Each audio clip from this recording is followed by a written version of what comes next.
제가 지난주에 그 풋볼 얘기를 많이 해가지고 그 야구를 좋아하시는 분이 섭섭해 하실까봐 오늘은 야구 얘기부터 좀 시작을 하겠습니다. 그 미국의 전통적인 스포츠가 야구이지 않습니까? 이게 어떤 분들은 영국에서 시작이 됐다라고 주장하시는 분들도 계시지만, 영국에서 시작이 됐다라고 하지만 지금의 야구하고는 전혀 다른 모습의 스포츠였기 때문에 지금 우리가 알고 있는 야구는 미국에서 시작된 그런 전통적인 미국의 스포츠다라는 것이 맞는 것 같습니다. 이 야구의 가장 중요한 그 포지션이 무엇이냐 물어보면 뭐 다 중요하겠지만 그 중에 가장 중요한 포지션이 투수가 아니냐. 요즘 그 우리나라의 그 류현진 선수가 아주 지금 맹활약을 펼치고 있지 않습니까? 투수로서 아주 자랑스러운 그런 모습인데, 이 투수가 굉장히 중요한데 이 투수를 지칭하는 용어가 여러분 아실지 모르겠지만 굉장히 성경적입니다. 그 처음에 나오는 투수를 뭐라고 얘기하냐면은 선발 투수라고 하죠. 자, 이제 그 야구를 아시는 분들은 좀 자신 있게 대답을 해주십시오. 그 선발 투수가 잘 못해가지고 그 선발 투수 다음으로 나오는 투수를 한글로 뭐라고 그러죠? 구원 투수라고 그러죠. 그 장로님 역시 야구를 좋아하시니까 확실히 아시네요. 이게 구원 투수라고 합니다. 제가 왜 이 단어가 성경적이라는지 눈치를 채셨으리라 믿습니다. 이 구원 투수라는 말이 그 이제 원어, 미국에서 나온 거니까 영어가 원어겠죠. 원어로 보면은 그 relief pitcher, 그래서 그 정확하게 얘기하면은 구원 투수라는 번역이 약간 좀 애매모호한 그런 단어이기는 해요.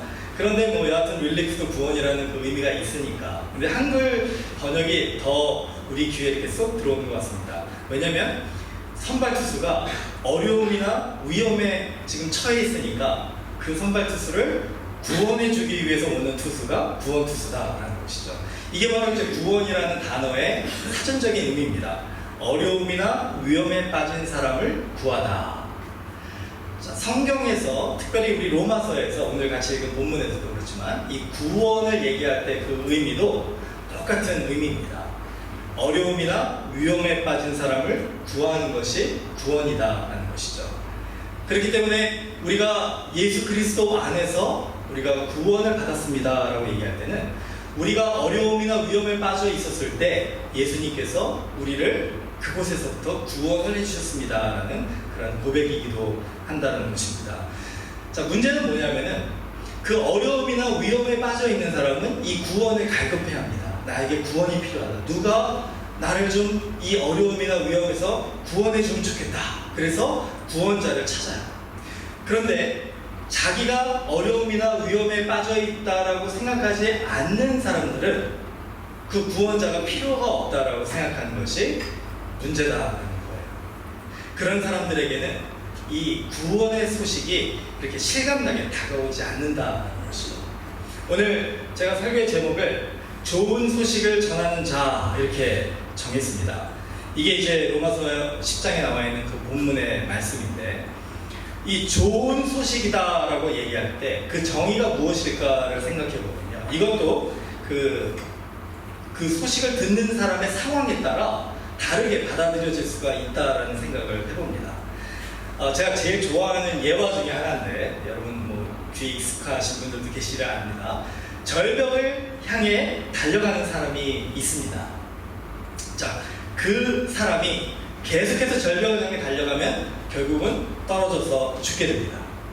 자, 여러분은 그 절벽을 이미 알고 있고 그 절벽 넘어가 이제 그 낭떠러지이기 때문에 거기서 떨어져 죽을 것을 알고 있는데, 이 사람이 계속 절벽을 향해서 달려가고 있는 것을 여러분이 보셨다면은 그 사람에게 아마 말을 해주시겠죠? 당신이 지금 멈추지 않으면, 이 길을 계속해서 나아가면 당신은 그 절벽에서 떨어져 죽을 것입니다. 당신이 지금 이렇게 열심히 달려가는 그 끝은 죽음을 불러오는 낭떠러지 절벽입니다. 자, 그 소식이 열심히 달려가는 그 사람에게 좋은 소식일까요? 나쁜 소식일까요? 자, 이것이 이제 그 사람이 자기가 달려가는 길이 정말로 행복을 주는 길이고, 그것이 자기에게 성공의 길이고, 자기가 그 길을 달려갈 때 정말 내가 모든 원하는 것들을 다 이룰 수 있다라고 생각한다면, 그렇게 해서 열심히 그 길을 향해 달려가고 있는데 누군가가 나에게 와가지고 그 길은 죽음을 향해 가는 길입니다 라고 얘기하면 그것이 얼마나 귀에 거슬리겠습니까? 그 사람에게 그것은 좋은 소식이라고 받아들여지지 않고 오히려 나쁜 소식일 수 있어요. 듣고 싶지 않은 소식, 어떻게 보면 그 소식이 그 사람에게는 받아들여지지 않는 소식일 수도 있다는 것입니다. 설사 그 사람이 그 소식을 진실로 받아들여서 그래, 내가 달려가고 있는 이 길은 절벽을 향한, 죽음을 향한 길이야, 이렇게 인정한다 할지라도 그게 과연 그 사람에게 좋은 소식일까요? 그 사람이 자기의 모든 것을 다 희생하고 헌신해서 열심히 정말 인생의 목적을 삼고 달려가는 그 결국이 낭떠러지고 절벽이고 죽음이다라고 한다면은, 그때 그 사람에게 밀려오는 그 실망감, 그 허탈함, 그 좌절감, 그 혼돈, 어떻게 보면은 믿고 싶지 않은 그 소식, 아니 믿을 수 없는 이 소식이 그 사람에게 좋은 소식이라고 하기가 어렵지 않을까 생각을 해봅니다. 그러나 성경은 우리들에게 담대하게 선포하고 있습니다. 그 소식이 그 듣는 사람에게는 때로는 나쁜 소식, 불편한 소식, 받아들이기 어려운 소식이라 할지라도 그것이 그 사람에게 좋은 소식인 이유가 있어요. 그 사람이 그 소식을 듣고 절벽을 향해, 죽음을 향해 달려가는 그 걸음을 멈춘다면 어떻게 될까요? 그 사람은 죽음에서 구원을 받기 때문에 그 소식은 그 사람에게 좋은 소식이다라고 성경은 이야기하고 있는 것입니다. 여러분, 어쩌면은 우리들이 지금 하나님께서 오늘 로마서를 통해서 이 좋은 소식을 우리에게 주셨는데, 여기 계신 분들 중에 많은 분들은 그 소식을 아멘으로 받으셨을 수도 있습니다. 내가 지금 달려가는 그 길이 하나님을 향한 길임을 확신하고 감사하고 하나님께 영광을 돌리는 분들도 계실 겁니다. 또 여기 계신 분들 중에 어떤 분들은 나는 내 길을 정말 하나님의 길이다라고 열심히 생각하고 달려가는데 오늘 내 마음속에 그 소식이 어쩌면은 하나님을 향한 길이 아니라 절벽을 향해 달려가는 길일 수 있다는 그런 의심이 들어서 마음이 좀 불편하신 분들도 계실 수 있습니다.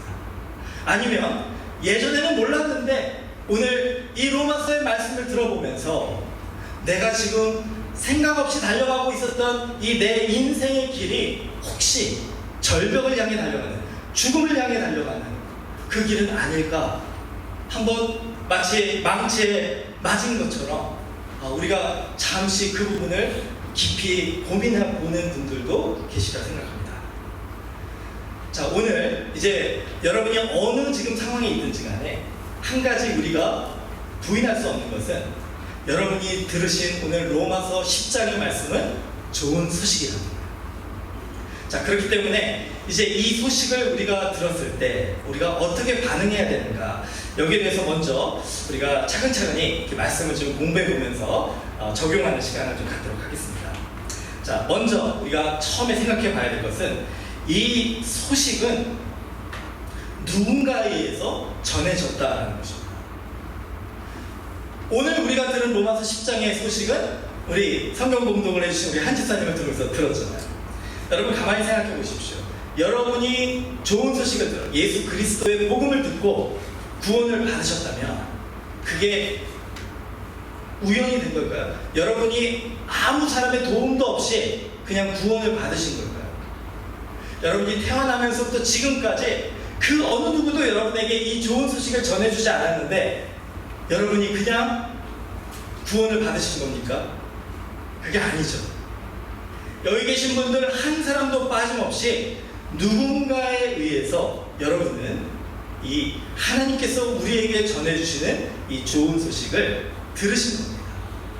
어떤 분들은 어려서부터 신앙의 부모님께서 정말 우리 교회 안에서 차근차근 말씀을 통해 기도를 통해 우리에게 이 하나님의 복된 소식, 좋은 소식을 전해주셔서 어려서부터 그 소식을 들으면서 자라오신 분들도 계실 거고, 어떤 분들은 자라오면서 친구들을 통해서 그 좋은 소식을 듣고 교회에 나와서 구원을 받으신 분들도 계실 거고, 또 어떤 분들은 사랑하는 배우자를 통해서 처음에는 억지로 교회에 끌려 나오셨다가 교회 예배를 통해서나 성경 공부를 통해서 좋은 소식을 들으시고 구원을 받으신 분들도 계시고, 여러분의 이웃을 통해서나 직장 동료를 통해서나 누군가에 의해서는 여러분이 이 복음의 소식, 좋은 소식을 들으셨다는 겁니다. 그리고 그 소식을 듣고 우리는 절벽을 향해, 죽음을 향해 달려가는 그 걸음을 멈추고 예수님께로 돌아서는 그 발걸음을 시작하게 되었다는 것입니다. 그렇기 때문에 우리는 다 복음의 빚진 자예요. 여러분의 부모님에게나 여러분의 친구들에게나 여러분의 배우자에게나 여러분의 가족에게나 누구에게나 그 복음의 소식을, 이 좋은 소식을 여러분에게 전해준 그 사람에게 여러분은 복음의 빚을 지고 있는 사람입니다. 자, 그렇기 때문에 성경은 이 좋은 소식을 전하는 자에 대해서 이렇게 얘기하고 있습니다. 로마서 10장 13절에서 15절 말씀인데 제가 다시 읽어드리겠습니다. 누구든지 주의 이름을 부르는 자는 구원을 받으리라. 그런즉 그들이 믿지 아니하는 일을 어찌 부르리요? 듣지도 못한 일을 어찌 믿으리요? 전파하는 자가 없이 어찌 들으리요? 보내심을 받지 아니하였으면 어찌 전파하리요? 기록된 바 아름답도다 좋은 소식을 전하는 자들의 발이여함과 같으니라. 아멘. 저를 좀 따라해주세요. 아름답도다 좋은 소식을 전하는 자들의 발이여. 한 번 더. 아름답도다 좋은 소식을 전하는 자들의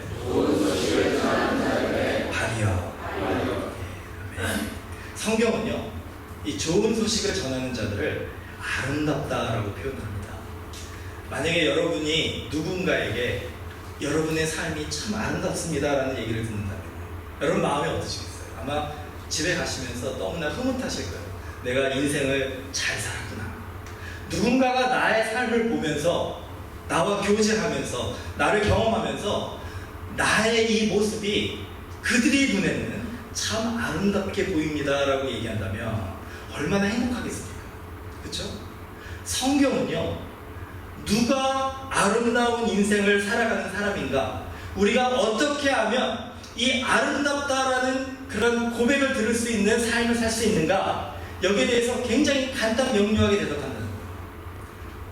좋은 소식을 전하는 자들이 바로 아름다운 사람이다. 그 좋은 소식을 전하는 자들의 삶이 아름다운 삶이다라는 거예요. 그 이유가 있습니다. 여러분, 이 세상에서요, 우리가 하는 모든 일들을 다 생각해 보시고 그 중에서 가장 중요한 일이 무엇일까요? 여러분이 직장생활, 가정생활, 이웃과의 관계, 모든 것들을 다, 개인적인 취미생활, 모든 것을 다 포함해서 우리에게 가장 중요한 일이 무엇일까요? 그것을 확인하는 방법이 있습니다. 우선순위의 방법이 있지 않습니까? 저는요, 성경에서 그 대답을 주는 것에 100% 공감합니다. 성경에서는 우리에게 가장 중요한 일이 무엇이냐 라고 얘기하냐면은 생명을 구하는 일이다 라고 얘기합니다. 만약에 여러분이 열심히 무슨 일을 하고 계세요. 그런데 여러분의 바로 옆에 호수가 있는데 그 호수에 어떤 사람이 지금 물에 빠져가지고 막 허우적거리면서 살려달라고 외쳐갑니다. 근데 여러분의 바로 옆에 구명 투구가 있어요. 그거를 던져주면 그 사람이 그거를 붙잡고 죽음에서 생명으로 살아날 수가 있어요. 근데 여러분은 지금 열심히 여러분이 중요하다고 생각하는 일을 하고 있습니다. 자, 어떻게 하시겠습니까? 여러분이 정말로 중요하다고 생각하는 그 일을 잠시 멈추고 그 구명투구를 그 사람에게 던져줘서 그 사람을 살게 해준 다음에 다시 여러분이 중요하다고 생각하는 일을 하시겠습니까? 아니면 그 생명을 구원하는 일보다 여러분이 정말 중요하다고 생각하시는 그 일이 더 중요하게 생각해서 그 사람이 죽든 말든 나는 내가 중요하다고 생각하는 일을 열심히 하시겠습니다. 아마 여기 계신 분들 중에 한 분도 빠짐없이 여러분이 인생에서 이거는 내가 정말 중요하다고 생각하는 그 일이 무엇이든지 간에 관계없이 여러분은 그것을 잠시 멈추고 구명두부를 던져줘서 그 물에 빠진 사람을 먼저 구원해낸 다음에 다시 여러분의 일을 하실 거예요. 그렇지 않으실 분은 여기 아무도 안 계시다고 생각합니다. 그 얘기는 뭡니까? 우리 인생에서 가장 중요한 일은 뭐냐면 바로 생명을 구원하는 일이다. 예수님께서 아마 이거를 가르쳐 주시기 위해서 그 선한 사마리아인의 비유를 주신 것 같아요. 누가복음 10장 30절에서 34절에 이 선한 사마리아인의 비유가 나오는데 제가 읽어드리겠습니다. 예수께서 대답하여 이르시되 어떤 사람이 예루살렘에서 여리고로 내려가다가 강도를 만나매 강도들이 그 옷을 벗기고 때려 거의 죽은 것을 버리고 갔더라. 마침 한 제사장이 그 길로 내려가다가 그를 보고 피하여 지나가고 또 이와 같이 한 레위인도 그것에 이르러 그를 보고 피하여 지나가되 어떤 사마리아 사람은 여행하는 중 거기 이르러 그를 보고 불쌍히 여겨 가까이 가서 기름과 포도주를 그 상처에 붓고 싸매고 자기 짐승에 태워 주막으로 데리고 가서 돌보아 주니라. 여러분 이 이야기에요. 숨겨진 진실이 비밀이 하나 있습니다. 이거를 이 배경이 있어요. 이걸 이해해야지 예수님께서 이 사마리아인의 비유를 통해서 우리에게 가르쳐 주시고자 하시는 것이 무엇인지를 우리가 온전하게 깨달을 수가 있게 된다는 거예요. 여러분 제사장이나 레위인이 지나가잖아요. 근데 그 사람들이 어떻게 합니까? 강도 만나서 죽어가는 그 사람을 보고 피하여 지나갔다. 그냥 지나간 게 아니라 피하여 지나갔다. 이렇게 기록이 되어 있어요. 이 사람들이 정말 이기적이고 자기만 알고 그렇게 자비가 없는, 긍휼함이 없는 그런 사람이기 때문에 그랬을까요? 물론 그럴 수도 있겠죠. 하지만 그 당시의 배경을 조금만 우리가 이해한다면 조금 더 이 사람들의 이 상황을 우리가 공감할 수 있게 될 것 같습니다. 여러분 그 당시에 제사장과 레위인은 어떤 사람이었습니까? 그 제사장과 레위인의 주된 일은 지금의 우리 목회자들과 같이 성전에서 제사를 지내는 일에 제사장은 그 제사를 집례하는 사람으로서 또 레위인은 지금의 성가대나 찬양팀처럼 그 찬양으로 또 다른 그 제사의 여러 가지 일을 돕는 일로 그 제사와 예배를 이렇게 인도하는 사람이었단 말이에요. 그렇기 때문에 그들의 직장은 어디냐면은 예루살렘 성전이었고 그들은 그곳에서 하나님께 예배하고 찬양하고 모든 이스라엘 백성들이 하나님께 온전한 예배를 드릴 수 있도록 돕는 그 중요한 일을 하는 사람들이었다는 것입니다. 자, 그 사람들이 왜 이 강도 만난 자를 이 죽은 자와 같이 누워져 있는 이 사람을 피하여 지나갔을까? 민수기 19장 11절과 20절 말씀을 제가 읽어드릴게요. 사람의 시체를 만진 자는 7일 동안 부정하리니 20절 말씀 사람이 부정하고도 자신을 정결하게 하지 아니하며 여호와의 성소를 더럽히리니 그러므로 회중 가운데에서 끊어질 것이니라. 자, 이 얘기는 뭐냐면은 제사장과 레위인이 이제 그 자기의 그 주어진 역할을 다하기 위해 또 예루살렘 성전으로 돌아가서 그 성전에 들어가서 예배를 드리고 제사를 지내고 백성들을 하나님께 온전하게 예배할 수 있도록 도와주는 그 일을 해야 되는데 이 강도 만난 자를 보니까 어쩌면은 이 사람을 돕다가 이 사람이 죽을 수도 있는 상황이라는 거예요. 그 사람이 죽게 되면 어떻게 됩니까? 그 죽은 시체를 만지게 되는 거고 그렇게 되면 제사장과 레위인은 7일 동안 이 정결케 하는 이 의식을 행해야 됩니다. 그리고 그 7일 동안 성전에 들어갈 수가 없게 되는 거예요. 만약에 성전에 이걸 숨기고 들어가다면은 백성 가운데서 끊어지는 그런 죄를 범하게 된다는 거죠. 자, 그렇기 때문에 제사장과 레위인은 여기에서 고민했던 것 같아요. 내가 이 강도 만나서 죽어가는 사람을 도와주다가 그 사람이 죽어서 시체를 만지게 되면 내가 7일 동안 나에게 하나님께서 맡겨주신 예배를 집례하고 예배를 인도하는 그 중요하고 귀한 사역을 하지 못하게 되는데 어떻게 해야 되나? 아마 많은 갈등과 고민이 있었을 것 같습니다. 그 사람은 어떻게 했습니까? 자기가 중요하다고 생각하는 일을 선택하고 죽어가는 사람을 그 자리에 놔둔다. 물에 빠져서 허우적거리는 사람에게 투구를 던져주면 되는데, 그러면은 그 사람이 구원받을 수 있는, 이 레위인과 제사장이 그 강도망한 사람을 돌봐주면 그 강도망한 사람이 살아날 수 있었었는데, 이 제사장과 레위인은 자기가 중요하다고 생각하는 일을, 영혼을 구원하는, 생명을 구원하는 일보다 더 중요하게 생각했다는 것입니다. 그거를 예수님이 책망하시는 거예요. 이 선한 사마리아인이라고 우리가 얘기하는 사마리아인은 그 당시에 사람들에게 무시당하는 이방인이었습니다. 그런데 이 사마리아인이라고 왜 자기가 중요하다고 생각하는 일이 없었겠습니까? 그렇죠? 그런데 그 사람은 그 모든 것을 다 멈췄어요. 다 중단하고 이 죽어가는 이 생명을 구원하는 일을 먼저 하는 것이 중요하다고 판단한 것입니다.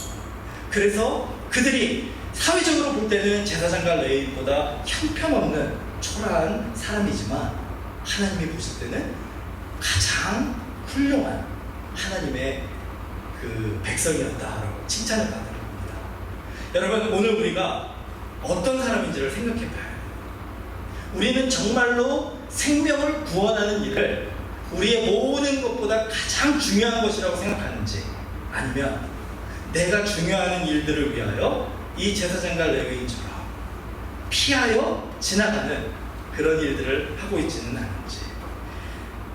만약에 그렇다면 오늘 이제 주님이 주시는 이 좋은 소식을 우리가 먼저 받은 자로서 하나님께서 우리에게 주신 이 복음을 전하는 아름다운 삶을 우리가 살도록 다시 한번 하나님 앞에 결심하는 그런 믿음의 사람이 되기를 축원합니다. 네. 자, 그러면 어떻게 우리가 복음을 전해야 될까요? 이 복음이 무엇입니까? 물론 아시는 분들은 귀에 닥도록 들으셔가지고 또 반복한다 생각하실 수 있어요. 하지만 우리가 알고 있다 생각해도 그것을 다른 사람들에게 전해주지 못하면 진짜 아는 게 아니라는 거예요. 누군가가 우리에게 와서 나에게 당신이 알고 있는 좋은 소식을 전해주십시오. 당신이 구원받은 그 구원의 비밀을 나에게 가르쳐 주십시오. 내가 어떻게 하면은 구원을 받을 수 있겠습니까? 누군가가 나에게 이렇게 물어본다면 여러분 어떻게 대답하시겠어요? 로마서 10장 9절의 말씀에서 우리에게 아주 확실하게 우리가 어떻게 대답해야 될지를 가르쳐주고 있습니다. 자, 10장 9절. 내가 만일 내 입으로 예수를 주로 시인하며 또 하나님께서 그를 죽은 자 가운데서 살리신 것을 내 마음에 믿으면 구원을 받으리라. 아주 간단하게 두 가지로 정리해서 가르쳐주고 있습니다. 좋은 소식은 무엇이냐? 바로 예수님을 주로 시인하는 것이 좋은 소식이다. 그 예수님을 주로 시인한 사람들이 경험하는 예수님, 그 우리를 사랑하시고 우리를 위하여 죽으시고 다시 사신 그 예수 그리스도, 그 예수 그리스도와의 온전한 관계가 맺어질 때, 그때 우리는 참된 행복이 무엇인가를 깨닫게 된다는 것이죠. 그래서 그것이 바로 우리에게 좋은 소식이 되는 것입니다.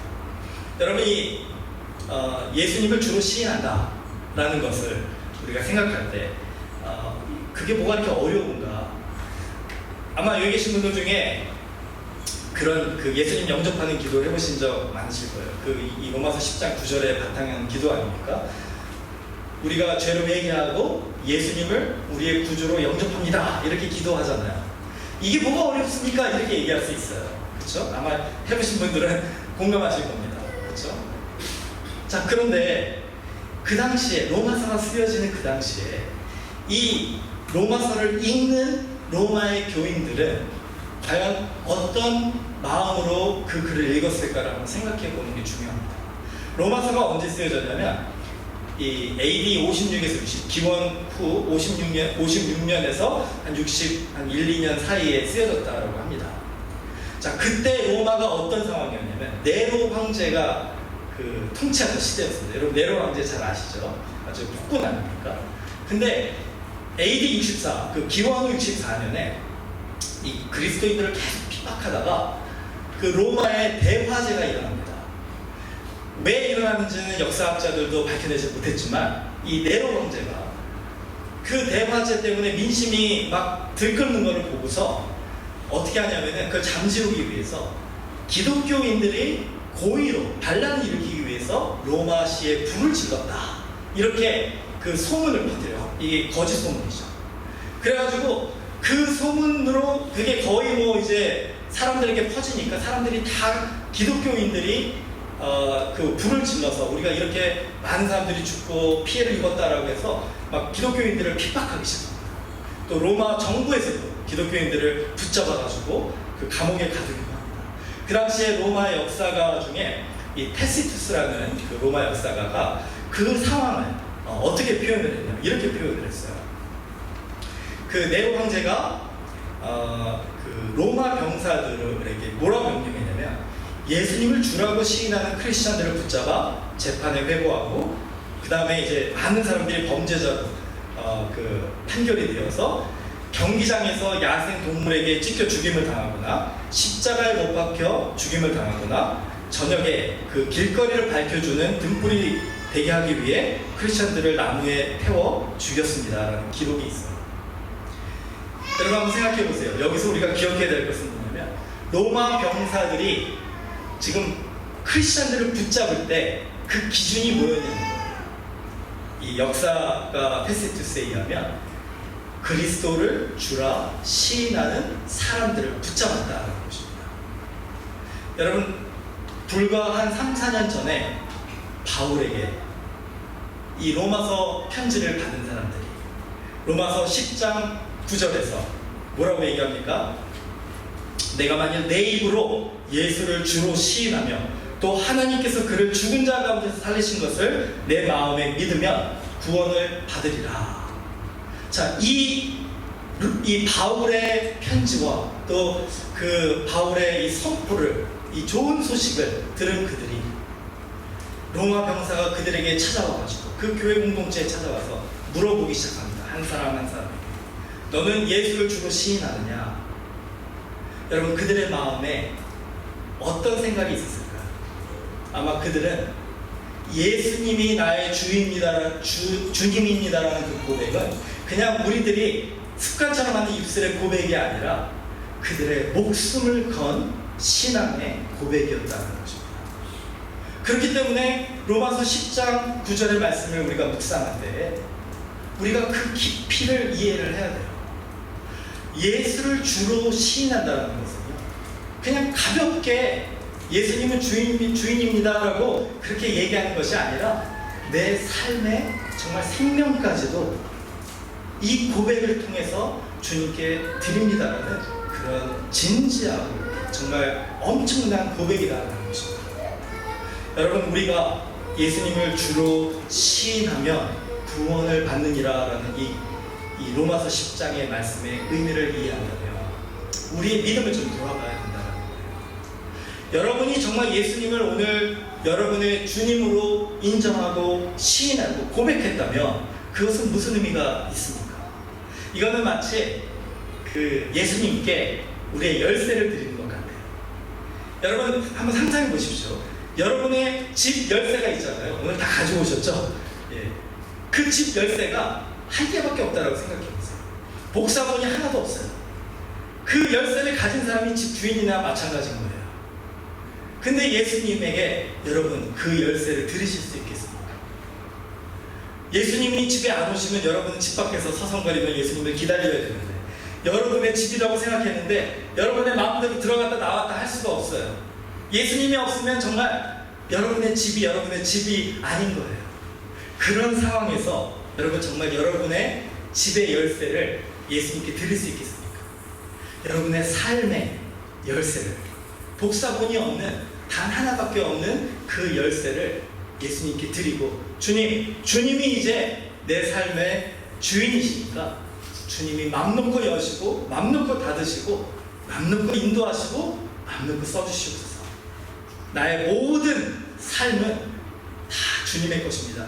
이렇게 진정으로 고백하는 것, 이게 바로 예수님을 주로 시인하는 것이다. 자, 이것을 들으시고 아마 고민하시는 분이 계실 거예요. 아, 나는 정말 그럼 구원받았나? 내가 예수님, 나는 주님을 주인으로 모십니다. 주님으로 모십니다. 이렇게 고백했던 것이 그냥 입술만의 고백이었는가? 지금 막 고민하시는 분들도 계실 거예요. 왜냐하면 여러분의 마음속에 정말로 모든 것을 다 주님 앞에 헌신하겠습니다라는 그런 초대교회 로마의 크리스천들과 같은 그런 각오가 있으신 분들도 있지만, 또 많은 분들은 그런 각오를 전혀 생각하지 않고 크리스천이라고 생각하고 그동안 여기까지 오신 분들도 또 계시려고 생각합니다. 자, 오늘 제가 여러분에게 또 한 가지의 좋은 소식을 전해드릴게요. 여러분이 지금 정말 여러분의 목숨을 다 바쳐서 주님을 위하여 살겠습니다 이런 각오가 있으시든지, 아니면 내가 그럴 만한 믿음은 없는 것 같은데 그래도 나는 정말 주님을 믿고 싶은데 이런 마음을 가지셨든지, 어느 상황에 있든지 간에 여러분이 그 믿음의 씨앗을 땅에 심으신다면 그것으로 하나님이 여러분을 구원하신다. 우리 믿음은 씨앗과 같다는 것입니다. 여러분, 씨앗은 뭡니까? 씨앗은 농부가 땅에 심잖아요. 심을 때 무엇을 생각하고 심을까요?